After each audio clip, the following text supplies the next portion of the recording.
Hello అండి. అందరికీ నమస్కారం. నేను చాలా అంటే చాలా ఈజీ మెథడ్‌లో చాలా టేస్టీగా ఉండి, సింపుల్‌గా ఉండేటువంటి బూడ కాకరకాయ కర్రీ ఎలా చేయాలో చూపిస్తాను చూడండి.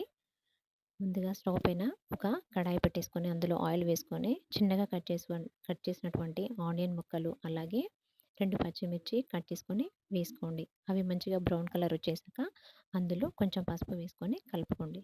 నెక్స్ట్ మనం కట్ చేసుకున్నటువంటి బూడ కాకరకాయ ముక్కలన్నీ కూడా ఇందులో వేసేసుకొని ఆయిల్‌లో మంచిగా ఫ్రై అవ్వాలండి.